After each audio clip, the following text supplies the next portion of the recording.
ओम जय जय जय नमोस्तु नमोस्तु नमोस्तु नमो हरियंताणं नमो सिद्धाणं नमो वैर्याणं नमो विज्झारणं नमो लोय सर्वसावणं मंगलं भगवान् वीरो मंगलं गौतमो गणी मंगलं कुन्दकुन्दाद्यो जय धर्मोऽस्तु मंगलं सर्वमङ्गलमाङ्गल्यं सर्वकल्याणकारकं प्रधानं सर्वधर्माणां जयनं जयतु शासनम् नमे समय साराय स्वानुभूत्या चकासते चित्स्वभावाय भावाय सर्वभावान्तर्चिदे वन्दितु सर्वसिद्धे धूमचर्मणो गतिं पत्ते वोच्छामि समय पाहुड मणिमोऽस्तु केवली भणिदम्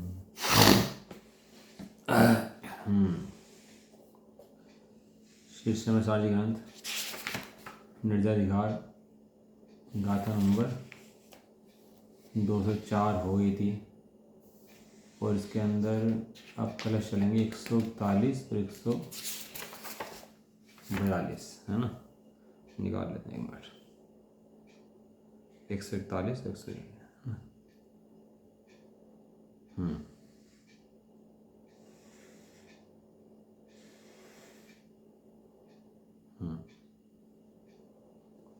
चलो ये पढ़ लेते हैं।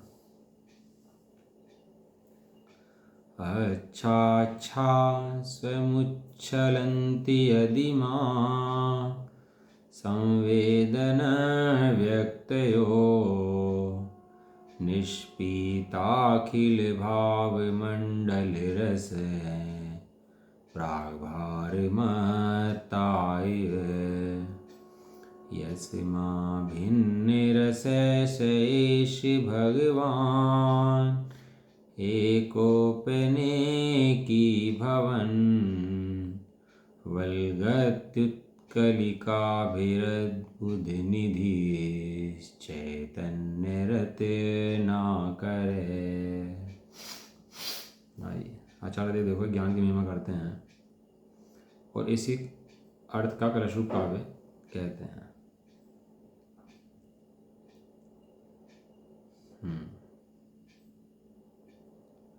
समस्त पदार्थों के समूह रूपी रस को पी लेने की अतिशयता से मानो मत हो गई है, ऐसी जिनकी यह निर्मल से भी निर्मल स्वसंवेदन ज्ञान पर्याय अनुभव में आने वाले गे के भेद अपने आप उछलते हैं। निष्पीत अखिल भाव मंडल रस प्राग भारे मत्ता इव यस इमा अच्छा संवेदन व्यक्तित है। ये ज्ञान जो है क्या करता है, समस्त को पी जाता है, जितने गें सब पी जाता है, लेकिन ज्ञान का फिर भी कुछ नहीं होता। समस्त गेहूं को पी जाने के बाद भी हैं ज्ञान का कुछ नहीं बिगड़ता। सब जल हो, तालाब हो, उसके अंदर चांद चमक रहे, तारे चमक रहे, सब चमक रहे, लेकिन ऐसे चमकने वाले तालाब का क्या बिगड़ रहा, तालाब के पानी का कुछ बिगड़ जाता है। तालाब के पानी का, तालाब के पानी कुछ नहीं बिगड़ता उसका। इस तरह से यहाँ कह रहे हैं कि समस्त जितने पदार्थ हैं, लोक के अंदर कितने पदार्थ हैं कि अनंत पदार्थ हैं, और कितने गुण हैं कि अनंत गुण हैं, और कितनी उनकी पर्याय हैं कि अनंत उनकी पर्याय हैं। ऐसे उन सबको जानने में एक समय में समर्थ वो कौन है, वो ज्ञान है। ज्ञान अत्यंत अतिशयकारी है। 3 लोक का दर्पण है ज्ञान। क्या है? 3 लोक का दर्पण है ज्ञान। ज्ञान के अंदर 3 लोग झलक जाते हैं। ज्ञान 3 लोक में नहीं आता, और 3 लोग को जानने के लिए 3 लोक में जाना नहीं पड़ता, यहीं बैठा बैठा 3 लोग को जान लेता है। और खाली मात्र वर्तमान नहीं जानता, जो भूतकाल में घट चुका उसको भी जानता है, भविष्य में घटने वाला है उसको भी जानता है। अब प्रत्येक द्रव्य के और प्रत्येक गुण की प्रत्येक पर्याय को भूत भविष्य वर्तमान सहित एक साथ जान लेता है। ऐसा तो अतिशय है उसका। किसका? ज्ञान का। मेरा अतिशय है। ऐसी ज्ञान की महिमा आज तक जीव को नहीं आई। आज तक वास्तव में ज्ञान की महिमा पर जाए, ज्ञान कितना महिमावंत पदार्थ है। कहाँ छोटे छोटे गेहूं में संतुष्ट होता है तू? थोड़ा सा छलक श्रृंगार बढ़ जाए तो संतुष्ट हो जाता है। मेरे देखो छलक श्रृंगार बढ़ गया है, मेरी बुद्धि कितनी तेज है। थोड़ा कोई बेवकूफ़ आदमी मिल जाए ना इसको, तो अपने होशियार मानता है, कहने में कितना होशियार हूँ भैया। ये मति ज्ञान का इसको भ्रम चढ़ गया, अहंकार चढ़ गया दिमाग पे इसके।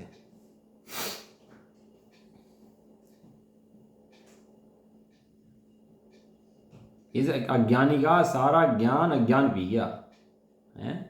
कितने छोटे, कहाँ तो इतना महान सत्ता वाला परम पदार्थ तू है कि 3 लोक की सारी अतिशयकारी वस्तुएं तेरे ज्ञान के अंदर झलकें दिखाई दें, और कहाँ तू थोड़े थोड़े से ज्ञान के थोड़ा सा उगाड़ हुआ उससे संतुष्ट हो गया। ये ऐसे ही है जैसे महामंडलेश्वर चक्रवर्ती राजा को कोई राजा जेल में पकड़ के बंद कर दे हैं, और जेल में पकड़ के बंद कर रसगुल्ले बन जाए किसी दिन, और रसगुल्ले खाए तो मज़ा आए, रसगुल्ले खा के मज़ा आ गया मुझे, तो मैं तो जेल में ही रहूँगा, जेल से निकलना मुझे पसंद नहीं है। क्यों? क्योंकि रसगुल्ले बनते हैं। राजा है कि पागल है? पागल। और अपने पागलपन वैसे में नहीं आती। देखो हम जब थोड़ा सा ज्ञान बढ़ा नहीं, आहा, अरे केवली ज्ञान की भगवान के सामने जाता है ना, तो कंपेयर किया कर, तो कहाँ से देखता है अपने आप को वहाँ तो जाकर तो पता लगेगा कि ये ज्ञान कैसा महान अखंड ज्ञान है, और जिस ज्ञान को तो घमंड करता है वो ज्ञान कैसा ज्ञान है, कितना सा ज्ञान है। केवली का ज्ञान देखो, सर्वज्ञ ज्ञान, समस्त लोक के समस्त पदार्थों के समूह के रस को पी गया है, और पीने पर भी तृप्त नहीं हुआ, सारे अखंड भूत ऐसा कह रहे हैं कि ये तो लोक एक है। एक लोक है ना, लोक कितने हैं? हाँ मतलब 3 लोग तो भेज से गए हैं, लोग कितना है? लोग तो एक ही है। तो एक लोग के अंदर जितने पदार्थ हैं, द्रव्य हैं, सबको जान लेता है। तो ये कोई ज्ञान की हीनता नहीं है। ऐसा लिखा है यदि असंख्यात लोग ऐसे भी हों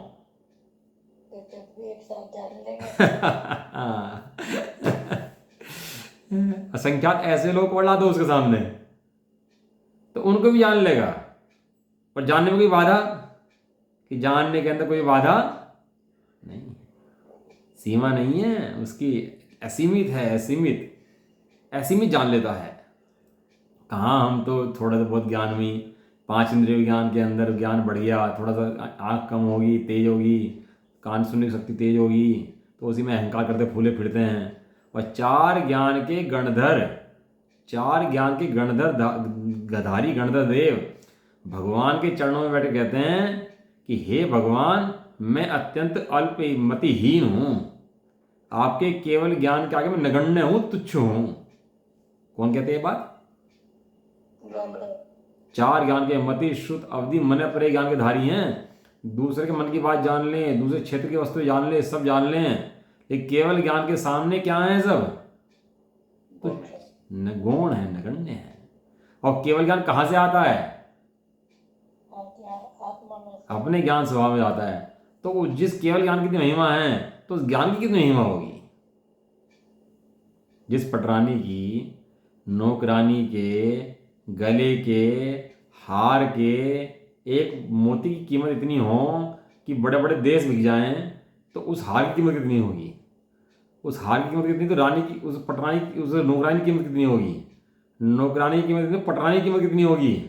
उस पटरानी की कीमत इतनी है तो पटरानी का जो राजा है चक्रवर्ती, उसकी कीमत कितनी होगी? और वो चक्रवर्ती राजा जिन भगवान के चरणों में ढो देता है, भगवान की कीमत कितनी होगी? अब ये भगवान जिन ज्ञायक स्वभाव के बल पे झुके हैं, उस ज्ञायक स्वभाव की कीमत कितनी होगी? केवल ज्ञान तो फल है। ज्ञानी कार्य नहीं देखते हैं, कारण देखते हैं। कारण क्या है इसका? किसी व्यक्ति ने झूठ बोला, कुछ ही बोला, कारण क्या है इसका?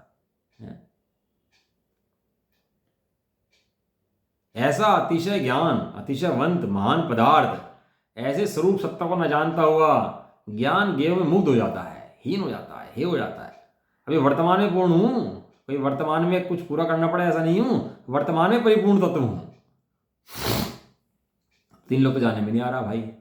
अरे 3 लोग का ज्ञाता जो द्रव्य वो तो जानने में आ रहा कि नहीं आ रहा?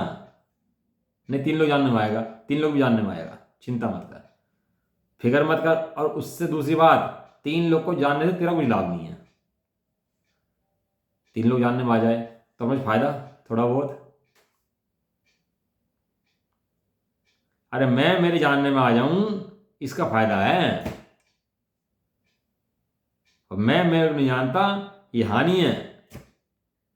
अब कितना जान ले वो सब, वो जितना ज्ञेय को प्राप्त अज्ञानी आत्मा है वो सब बंध को प्राप्त होगा। ज्ञान को प्राप्त आत्मा है, भले 3 लोग को ना जानता हो तो भी वो 3 लोग का आधारभूत जो आत्मा है उसको जानता है, सुख का केंद्र, सुख का आधार जो आत्मा है उसको जानता है। ये तो जैसे भक्ति करता है ना तो प्रसाद मिलता है बाद में। किसको मिलता है? जो भक्ति करता है उसको मिलता है प्रसाद, है। कोई नहीं जाए तो उसको प्रसाद नहीं मिलता है। अब तो प्रसाद की व्यवस्था खराब होगी सनातन में देख कर, ये प्रसाद की व्यवस्था ये नहीं है। ये तो प्रसाद ऐसे थोड़ना पड़ते हैं। प्रसाद तो ये आनंद हो गया, वही प्रसाद है। कि प्रसाद मिला तुम्हें, कि हाँ प्रसाद मिला। क्या प्रसाद मिला? तो आनंद हो गया, ये प्रसाद। तो केवल ज्ञान तो प्रसाद है। किसका प्रसाद है? कि जो चैतन्य मूर्ति की भक्ति तूने करी है, ये उसका प्रसाद है। आपा नहीं जाना तूने कैसा ज्ञान धारी रे। जिस ज्ञान के अंदर समस्त कलाएं खेलती हों, देखो ध्यान सुनना, जिस ज्ञान के अंदर समस्त कलाएं खेलती हों, समस्त सुख का अमृत हो, सागर हो, परिपूर्ण तत्व हो। धर्मदास जी के गुरुजी ने कहा था ना, तू अंधा है क्या?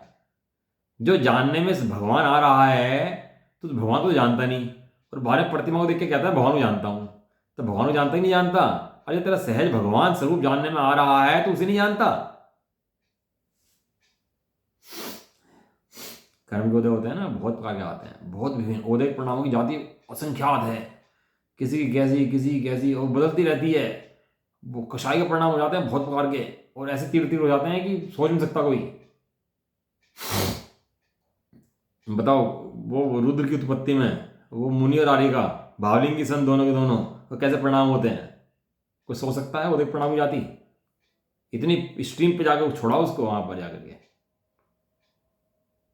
वहां 5 पांडवों पे अग्नि गिर रही, और 2 के मन में ख्याल आ गया, कहने लगा जी इन पे अग्नि क्यों गिर रही है, बेचारे कितने दुखी हो रहे होंगे। वे दुखी नहीं हो रहे थे, वो जो दुखी मान रहा था ना, देख रहा था, वो दुखी हो रहा था।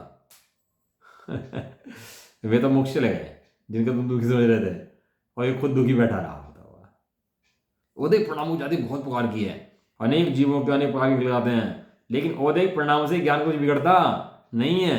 उदय परिणामों ज्ञान मात्र जानता रहता है। अब मर जाए शरीर, यह तत्वों का अभ्यास दिनात करना चाहिए, तत्वों का चिंतन नहीं करना चाहिए। ज्ञानी हो, तत्वों की बात सुनते उछल जाता है एकदम से अंदर से।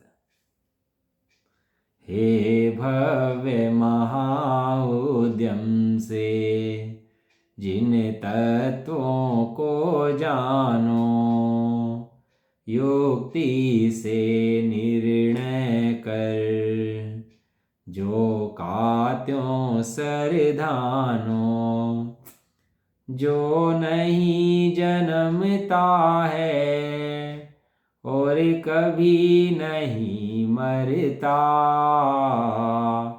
सामर्थ्य से अपनी जो है सदा परिणमन करता, करता हूँ नहीं पर का ज्ञाता स्वरूप जानो।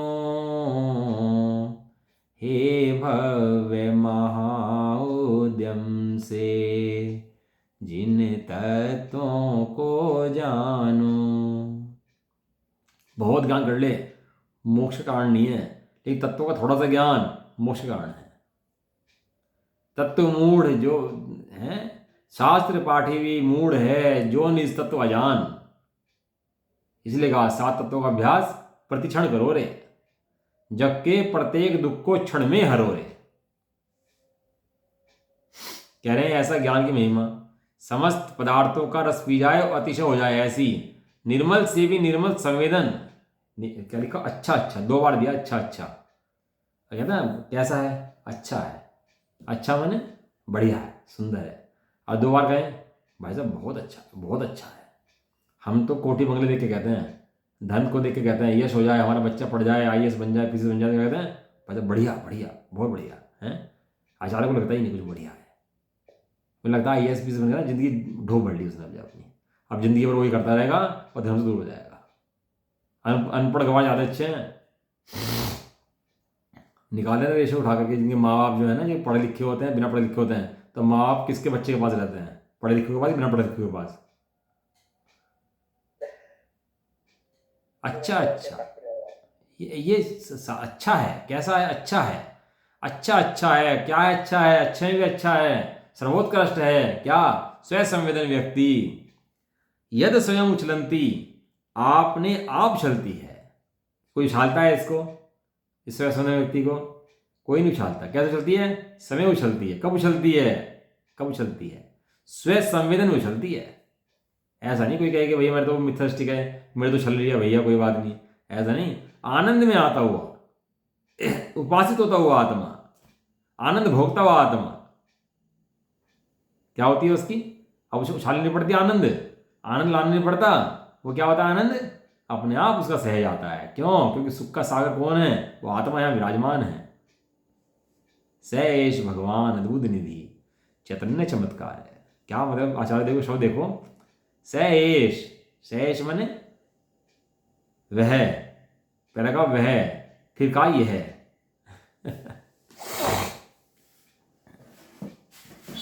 पहले क्या कहा था? वह, फिर वह के यहाँ कहा लिया है? यह। सैष भगवान, ये जगत में ढूंढा भगवान को, भगवान कहीं मिला नहीं। क्यों नहीं मिला? क्योंकि बगल में छोरा और नगर में ढिंडोरा। खूब ढूंढ ले, जब छोरा बैठे बगल के अंदर है तो नगर में मिलेगा कहां से उतरे को? सैष भगवान, ऐसे सब सुन के आनंद आना चाहिए वास्तव में, अंदर से ऐसे फूटे कर्मों के जंजाल, कहने लगा ऐसा आनंद प्रकट हो आचार्य सब सुनते ही कि सब सारे कर्म परम किसके हैं देखे, किसने देखे, मैं तो आनंद मूर्ति चैतन्य आत्मा हूं, ऐसा अद्भुत उजागर हो जाए। सैष भगवान अद्भुत निधि चैतन्य चमत्कार है। ये तो शब्द क्या थे, पढ़ते थे लोग, पढ़ के खिलाते थे। ये तो स्वामी जी ने इन शब्दों के अंदर आनंद भरा, इन शब्दों के अंदर एक एक शब्द के अंदर ऐसा ऐसा आनंद दिखाया उन्होंने, क्योंकि वास्तव में कोई भगवान बनने वाला जीव भी ऐसा आनंद दिखा सकता है। भगवान को भगवान दिखा दे आनंद पूर्वक, ऐसा कोई भगवान बनने वाला जीव भी कर सकता है। वह ये भगवान अद्भुत निधि वाला चैतन्य रत्नाकर, भूल आप आपनी सुधी, आप दुख उठायो।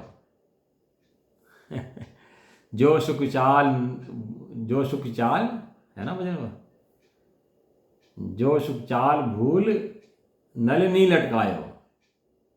ये तो तोता होता है, अपने उल्टा लटक गया, उड़ सकता नहीं उड़ सकता तोता? तोता उड़ने का लायक नहीं है कि तोता उड़ सकता है, छोड़ देगा तो उड़ जाएगा। है भूल आप आपनी निधि, आप दुख पायो। किसने भूला? मैंने भूला। किसको दुख मिला? मुझे मिला। किसको भूला? अपने आप को भूला। कौन भूला? किसे भूला? कब भूला? अनादिकाल से भूल चलती आ रही, नहीं चलती आ रही। ये सुधारने के लिए मंत्र हैं। जब सांप का जहर चढ़ जाए तो मंत्र फूकता है, जहर उतरता है। ऐसे मोह के जहर चढ़े हुए को ये मंत्र सुनने मिलता है तो जहर उतरता है उसका अंदर से। और देखो बाकी दवाइयाँ तो कड़वी होती हैं, ये तो बात वस्तु ही आनंदकारी है, तो बात ही आनंदकारी है। वह भगवान आत्मा अद्भुत निधि वाला चैतन्य रत्नाकर, रत्नाकर से कहते हैं बताओ ये? रत्नाकर किसे कहते हैं? रत्नाकर जो संपूर्ण उससे वो भरपूर हो। एक होता है रत्न, एक होता है रत्नाकर। रत्न होता है एक, और जिसमें रत्न भरे पड़े हों उसे कहते हैं रत्नाकर। अरे तेरे भाग्य रत्न दिखाई देते हैं। अब वो होते हैं ना ये जो जो जो जो हीरे के व्यापारी होते हैं, रत्नों के व्यापारी, ये माणिक है, नीलम है, पन्ना है, ये है, और दे देख के खुश होते हैं। अरे जंगल में बैठ कर मुनराज चैतन्य रत्नाकर में डूबे हुए हैं। रतन तो यहाँ भरे, तू बाहर में कहाँ ढूंढता है? इन जड़ रत्नों के अंदर कहाँ सिर फोड़ता है? रतन तो यहाँ भर रहे, असली रतन तो। हैं? अभिन्न रस है, ज्ञान पर्याय रूपी तरंगों के साथ जिसका रस अभिन्न है। रस कैसा है? आत्मा का ज्ञान का रस कैसा है? ज्ञान रूप तरंगे हैं। देखो आत्मा महल है और ज्ञान दरवाजा है। क्या कहा? आत्मा है दरवाजा और ज्ञान दरवाजा है। घुसने का मार्ग आत्मा के अंदर तो ज्ञान से है, लेकिन ज्ञान से घुसने पर प्राप्त क्या होगा? दरवाजा प्राप्त नहीं होगा, पूरा आत्मा प्राप्त हो जाएगा। वो दरवाजा भी महल का हिस्सा है, लेकिन दीवार में सिर्फ फोटो तो नहीं मिलता, एक दरवाजा में घुसोगे तो महल मिल जाएगा। ऐसे ही ज्ञान को देखोगे तो पूरा आत्मा मिल जाएगा, और ज्ञान के अलावा किसी और गुण से ढूंढोगे तो भले ही महल की दीवार भी हो तो घुसने का रास्ता नहीं मिलेगा। मात्र एक रास्ता, क्या? वह ज्ञान। इसलिए कहते हैं बाबा ज्ञान स्वभावी आत्मा, ज्ञान स्वभावी आत्मा, ज्ञान स्वभावी आत्मा। ज्ञान रूपी, ज्ञान पर्याय रूपी तरंगों के साथ जिसका रस अभिन्न, ऐसा एके अपि अनेकी भवन, एक होने पर भी अनेक होता हुआ। क्या? एक होने पर भी अनेक होता, इसे कहते हैं अनेकांत। एक होने पर भी अनेक, इसका नाम क्या है? अनेकांत है इसका नाम। इस अनेकांत का जन्म होता है यहाँ जैन धर्म का। वो तो कहते हैं ना भैया सब धर्म से एक अनेकांत बने, वो भी ठीक है, हम भी ठीक है, ये अनेकांत हो गया भैया, कोई गलत नहीं संसार के अंदर, ये अनेकांत हो गया। ये अनेकांत, स्वामी जी कहते हैं अनेकांत है कि फुदड़ीवाद है, तू भी सही और हम भी सही, शरीर भी मैं और आत्मा भी मैं, ये फुदड़ीवाद है। अरे आत्मा पे जाके बैठे तब एक अनेक दिखाई दे, उसका नाम अनेकांत है। क्या कहा? आत्मा में जाके बैठे और आत्मा का एक द्रव्य दिखाई दे, अनेक गुण पर्याय दिखाई दे, उसका नाम अनेकांत है। अनेकांत इसका नाम है मैं शरीर भी हूं और आत्मा भी हूं इसका नाम अनेकांत नहीं है कि व्यवहार से तो मैं शरीर हूं और निश्चित आत्मा हूं, इसका नाम अनेकांत नहीं है। इसका नाम अनेकांत है। वो जो ज्ञान पर्याय अनुभव करती है वो एक समय की है, नष्ट होकर नहीं आती है, लेकिन ज्ञान आत्मा संपूर्ण एक द्रव्य हमेशा रहता है, इसका नाम अनेकांत है। तो द्रव्य पे ही नहीं गया तो अनेकांत किसका? क्या कहा? द्रव्य पे ही नहीं गया तो अनेकांत किसका? भी तो दो वस्तुओं में एक की कल्पना कर रहा। सुनना इंपॉर्टेंट बात है। अब दो वस्तुओं में एक पल नहीं कल्पना कर रहा, उसका नाम अनेकांत बता रहा, तो मिथ्यात्व है। दो वस्तुएं एक हो सकती हैं क्या?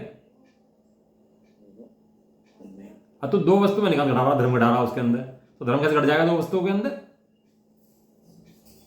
दो वस्तुओं में धर्म नहीं घटेगा। एक वस्तु के अंदर जो एक पना और एक अनेक पना है उसका नाम अनेकांत है, वहां से धर्म घटेगा। ये तो बहुत मुख्य इंपोर्टेंट बातें हैं, तो समझ में आया ना बातें तो सही में कल्याण हो गई है जीव का, बहुत बहुत कल्याण। अभी तो अनेकांत का मतलब पता नहीं क्या क्या मान लिया जीवों ने, अनेकांत के नाम पे ढोल पिट रहे हैं, अनेकांत अनेकांत अनेकांत। अरे समझ तो लो, आचार्य कुंदे और भगवान अनेकांत के बारे में क्या कह रहे हैं? धर्म वस्तु के होते हैं, एक वस्तु में वस्तु पने को नहीं जाने वाली, तो वस्तु कितनी है? वस्तु एक है, और एक वस्तु के दो धर्म है, एक रूप रहने का धर्म है और अनेक रूप रहने का धर्म है। वस्तु अनेक होती है लेकिन एक पने छोड़ दिया अपना, यद्यपि अनेक पने को प्राप्त होती है तथापि एकत्व न मुंचती, तो भी एक पने को नहीं छोड़ती। बचपन में पैदा थे, बचपन में पेट में थे, गर्भ में थे, तो अब गर्भ में चल रहा था पढ़ना में, तो हम थे कि नहीं थे? हैं, जब भी ज्ञान पूरा काम नहीं कर रहा था, अब पैदा हो गया, बड़े हो गए, ज्ञान का विकास हो गया, अब भी ज्ञान उतना ही है कि कुछ घट बढ़ गया ज्ञान? अब लग रहा ज्ञान वाला बढ़ गया भैया, पहले कम था। है ऐसा नहीं है, यहाँ बात ये नहीं कह रहे, यहाँ बात ये कह रहे हैं कि यहाँ वो ज्ञान वहां भी उतना था और अब भी उतना है, ज्ञान घटता बढ़ता नहीं। ये तो बाहर के जो भेद तू देख रहा है ना, ये कर्मों के क्षोभ के भेद हैं, ये तेरे भेद नहीं है। एक होने पर भी अनेक होता हुआ कुल कली कामी ज्ञान रूपी तरंगों के द्वारा वलगति दोलायमान होता है, उछलता है। जैसे वो होता है ना, उसके मट्ठा भी होते हैं, तो उसमें रही चला देते हैं, धैर धैर धैर बहुत तेज चला देते हैं रही, तो उससे क्या होता है? रही चलाने से मट्ठा बाहर आया और मक्खन बाहर आया, मक्खन और वो अलग अलग हो जाते हैं। ऐसे ही भेद विज्ञान की छैनी उसमें लगाई और ज्ञान, उसके ज्ञान और कर्म मिले हुए थे, कर्म अलग हो जाते हैं, मट्ठा और ज्ञान का मक्खन अलग निकल जाता है उसके अंदर से। इसे कहते हैं उछलता है, निकल जाता है अलग, वो उसके अंदर ही है, दिख नहीं रहा था तो पता नहीं लग रहा था। अब किसी की विधि देखी, किसी भगवान को देखा, इन भगवान ने कैसे अलग कर दिया है? मंदिर में जाते हैं ना, क्या करने जाते हैं, ये भगवान ने अलग कैसे कर दिया?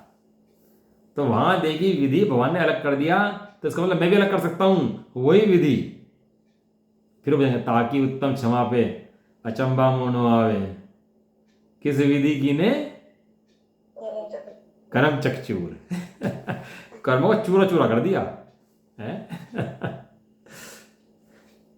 जैसे पहाड़ काटते हैं ना तो क्या करते हैं, चूरा कर देते हैं, चूरा।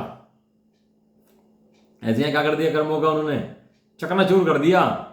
जैसे चकनाचूर उन्होंने कर दिया, ऐसी विधि उनसे सीख के कर्मों का चकनाचूर कर दे। इसका नाम भक्त है, उछलता है। समुद्र में उछाला आता है ना, ज्वार भाटा निकलता है, ऐसे ज्ञान उछलता है। भावार्थ, जैसे अनेक रत्नों वाला समुद्र, समुद्र के अंदर रत्न होते हैं ना, मिलते किसको हैं, गहरे पानी पैठ। जिसको गहराई में डूबना आता है ना उसको रत्न प्राप्त होते हैं, और जो ऊपर ऊपर तैरता है ना उसको रत्न प्राप्त नहीं होते हैं। अनेक रत्नों वाला समुद्र एक जल से ही भरा हुआ है और उसमें छोटी बड़ी अनेक तरंगें उठती रहती हैं जो कि एक जल रूप ही हैं। इसी प्रकार अनेक गुण का भंडार यह ज्ञान समुद्र भगवान आत्मा। ऐसा लगता है अमृत दे रहा हो कोई। क्यों जी, लगता जैसे कि अमृत पिला रहा हो, जैसे कि माता किसी हारे थके बालक को सिर पे हाथ फेर के खाना खिला रही है, पानी पिला रही है, दूध पिला रही है। ऐसे ही एक अनादिकाल से थके हुए जीव को ये भगवान जिनवाणी माँ क्या कहती है, ज्ञान समुद्र भगवान आत्मा गुणों का भंडार। ये तो ज्ञानी जीव बहुत कम होते हैं सही में, बाकी तो मिथ्यष्टि ऐसे ही टाइम खराब करते रहते हैं। और ज्ञानी कौन होता है, जिन्हें इन शब्दों को सुनकर आनंद फूट जाता है, और आनंद फूटने से सब कर्मों का खुद ही भाव हो जाता है, करना नहीं पड़ता। अनेक गुणों का भंडार यह ज्ञान समुद्र भगवान आत्मा एक ज्ञान जल से ही भरा हुआ है। लोटा भरा है लबालब जल से, तो उसके लोटे के प्रत्येक स्थान के अंदर क्या है, प्रत्येक कोने के अंदर क्या है, जल जल जल जल जल। ऐसी आत्मा के अंदर घड़े के अंदर क्या है, ज्ञान ज्ञान ज्ञान ज्ञान ज्ञान भरा पड़ा है, लबालब भरा पड़ा है। एक बूंद कम नहीं और एक बूंद ज्यादा नहीं। और कर्मों के निमित्त से ज्ञान में अनेक भेद व्यक्तियां अपने आप प्रकट होती ले आती हैं। अब कर्मों का भेद होगा मति श्रुत अवधि मन पर केवल ज्ञान का, तो हीनादिक दिखाई देगा, लेकिन हीनादिक दिखाई देने पर भी हीनादिक नहीं होगा। हीनादिक देखना ये मिथ्या ज्ञान है, और एक देखना ये सम्यक ज्ञान है। हीनादिक होगा।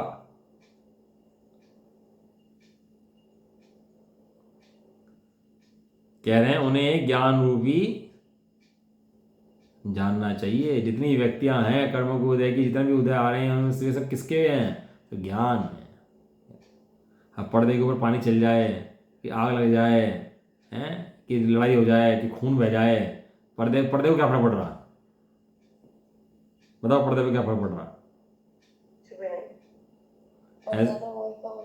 ऐसे ही यहाँ ज्ञान के, अब ऐसे श्रद्धान जैसे बताया ना एग्जाम्पल में, ऐसे लगाना, कषाय आ जाए, कर्म हो जाए, कैसे भी आ जाए, उदय प्रणाम आ जाए, भयंकर आ जाए, नीच आ जाए, कैसे भी आ जाए, कैसी जाति का गति का उदय आ जाए, तो ये मेरा ज्ञान स्वभाव आत्मा कुछ नहीं बिगड़ता।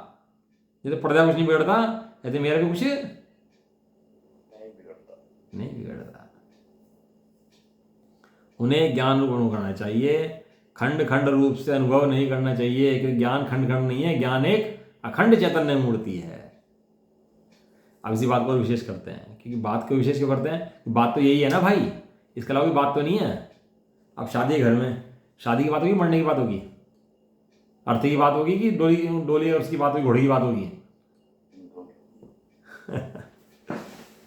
अब यहाँ राग दूसरा लेना, राग जो है अर्थी है, मुर्दा है, जड़ है, अचेतन है, और ज्ञान मूर्ति आत्मा चेतन है, जिंदा है। अब यहाँ अर्थी मत घुसाना बिल्कुल भाई।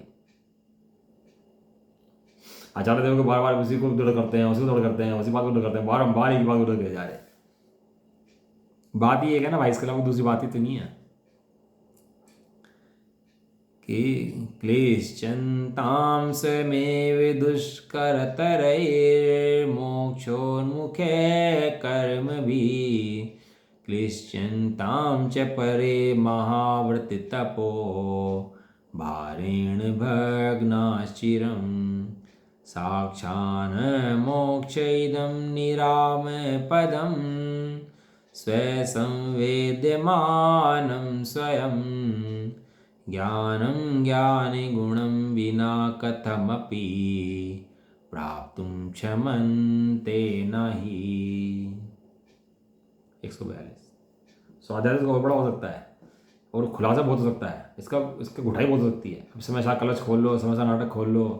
अब इतना टाइम मेरे पास होता ही ना है, मुझे शास्त्र का पूरा करने का विकल्प रहता है। अब ये कलश एक दिन का एक कलश होना चाहिए, लेकिन मुझे 2 कलश पूरे करने हैं आज, तो विकल्प बना रहता है उसका।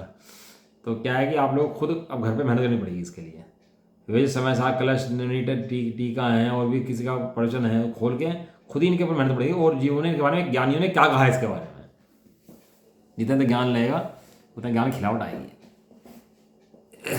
देखो क्या कह रहे हैं, दुष्कर्त है, कोई जीव तो दुष्करतर और मोक्ष उन्मुख है। मोक्ष से परांगमुख कर्मों के द्वारा स्वयमेव जिनाज्ञा के बिना कृष्णत्याम क्लेश पाते हैं। तो पाओ जिनाज्ञा से बाहर है। जो ज्ञान स्वरूपी अखंड आत्मा को नहीं देखते वे क्या हैं, वे जिनाज्ञा से, वे जैनी नहीं है भाई। अब कोई भी हो, हमारे रिश्तेदार हो, हमारे बच्चे हों, हमारे माँ बाप हों, हमारे भाई बहन हो, पति पत्नी हो आपस में, वो कोई भी हो सकता है। ये क्या है, वो जिनाज्ञा से बाहर है।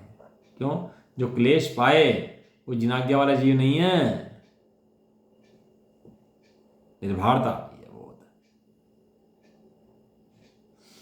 कर्म के परिणाम को जो ना करे मात्र जाने, वही आत्मा ज्ञानी हो। क्लेश पाते हैं तो पाओ भाई। और अन्य कोई जीव महाव्रत तप भारेण मोक्षोन्मुख अर्थात कथनचित जिनाज्ञा में कथित महाव्रत और तप के भार से, क्या शब्द दिया, महाव्रत और तप के बाद भार से। सोच लिया महाव्रती हूं, अरे तो महाव्रती ज्ञानी है, हैं? तू मुनि है कि तू जीव है, हैं? स्थापना गलत रखी तुमने, तो स्थापना कर ली भैया मुनि बनने में मोक्ष होगा। अरे मुनि बनने से मोक्ष नहीं होगा, ज्ञान स्वाभाविक आत्मा देखने से मोक्ष होगा। तेरी स्थापना गलत है।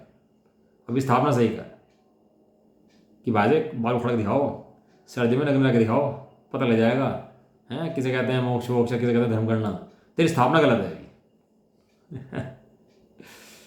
तेरी स्थापना गलत कीजिए भैया। मुनिपना भी आएगा, लेकिन मुनिपना स्वयं आएगा ज्ञान स्वाभाविक आत्मा देखने वालों को। जैसे ज्ञान स्वाभाविक आत्मा नहीं देखता तो मुनिपना भी आया तो कह रहे भार है। क्या कह रहे, बोझा है। मार दो तब के भार से चिरम बहुत समय तक, बहुत समय मुनि रह रहे तो कर्म कटेंगे क्या? बहुत समय तक का मुनि हो तो कर्म कटने की व्यवस्था नहीं, और एक क्षण आत्मा अनुभव कर ले तो कर्म कट जाए। क्षण भर निज रस को पी चेतन। मिथ्या मल को दूर देखकर कंसाल के बाद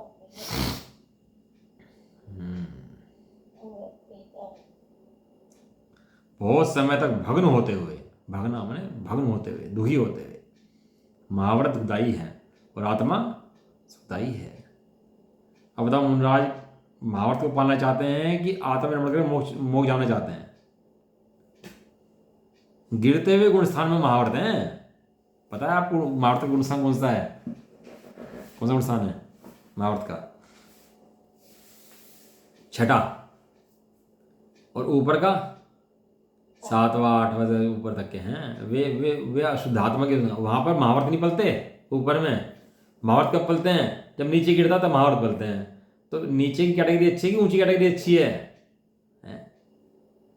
वो तो गिरते हुए को संभालने के लिए महाव्रत हैं। तो तू पढ़ो, वहां पढ़ के आनंद मान ले उसके अंदर, तो गिरते हुए का था वो तो भाई समझ में आता ही नहीं आदत है। जो जाल है नीचे सर्कस के अंदर जाल है, तो जाल किसके लिए है? गिरते हुए के लिए सहारा है, ठीक है ना।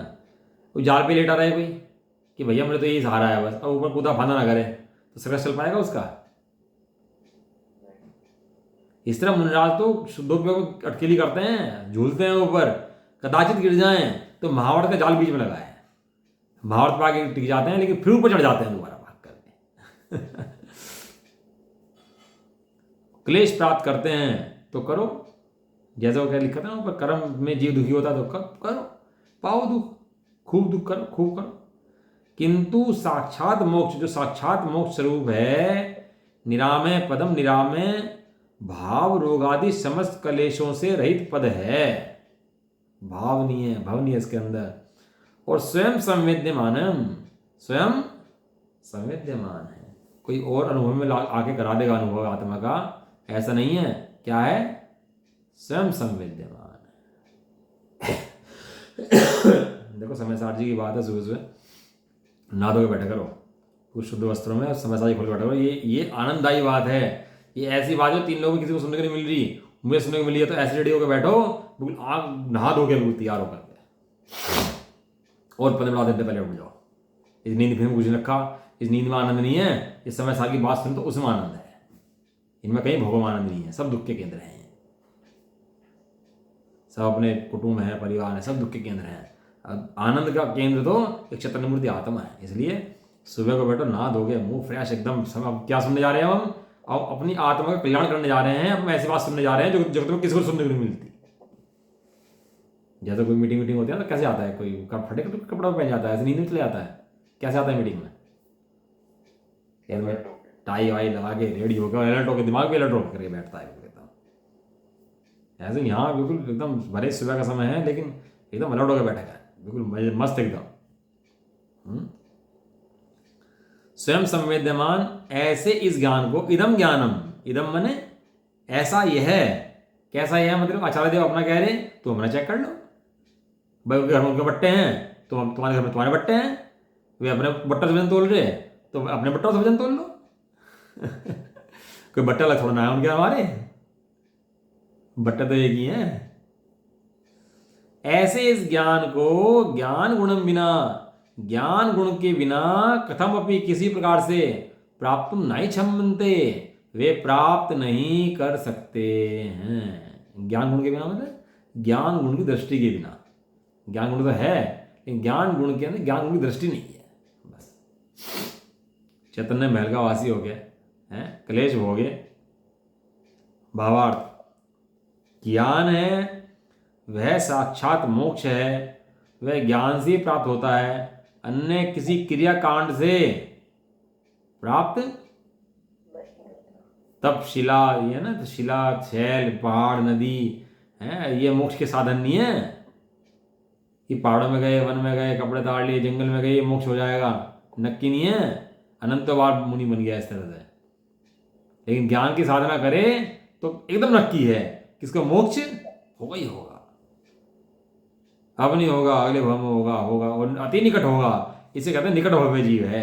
जो ज्ञान की आराधना जिसने शुरू कर दी उसको कहते हैं निकट भव्य जीव है। और नहीं तो मना कर भैया हमें नहीं जानते हैं, हम तो महाराज जी को मानते हैं। महाराज जी ने कह दिया कि जी इसमें कुछ नहीं रखा, तुम क्रियाकांड पालते तो व्यवहार किया है पाल, और इसे मत सुन लेना। आप जा सुन लिया तो तेरा निमट जाएगा, तू निमट नहीं जाएगा, निमटा पड़ा है। इसे कहते हैं समय सार की गाथाएं, समय सार सुनना। ठीक है ना। अब ये जो है इसकी गाथा आएगी अगली, गाथा नंबर 205, पेज नंबर 515, और उसको कल पढ़ेंगे। अब इसी गाथा को उपदेश देते हैं। ज्ञान गुण से रहित जीव बहुत दुखी है भैया। जो अपने ज्ञान को नहीं जानता है वो बहुत, अभी लड़की का रिश्ता करना हो, एक बच्चा बहुत होशियार हो और एक बहुत पैसे वाला हो, बुद्धि ठप हो उसकी, तो किससे शादी करोगे? है जिसके पास बुद्धि तेज हो। ज्ञान की महिमा है, इस लोक के अंदर भी ज्ञान की महिमा है, लेकिन इस लोक के अंदर क्षोभन ज्ञान की महिमा है। और यहाँ समय सार के अंदर ज्ञान की महिमा है, लेकिन समय सार के अंदर उच्च ऑप्शन ज्ञान से रहित अखंड ज्ञान की महिमा है। समझ आया फर्क थोड़ा सा? ये लोग भी ज्ञान की महिमा करता है, लेकिन वो जो असली ज्ञान है वो उस ज्ञान को नहीं जानता जो क्षोभन ज्ञान है उसकी महिमा में लगा रहता है। इसका नाम ही ज्ञान है। क्षोभन ज्ञान के अंदर क्षोभन ज्ञान की महिमा, इसका नाम अज्ञान है। और क्षोभन ज्ञान के अंदर अखंड ज्ञान की महिमा, इसका नाम ज्ञान है। अब फिर दोबारा ज्ञान कहेंगे कि ज्ञान के द्वारा मोक्ष प्राप्त हो सकता है, ज्ञान के अलावा अन्य किसी विधि से मोक्ष प्राप्त नहीं हो सकता। हाँ चलो, निज निधि निज में बताई।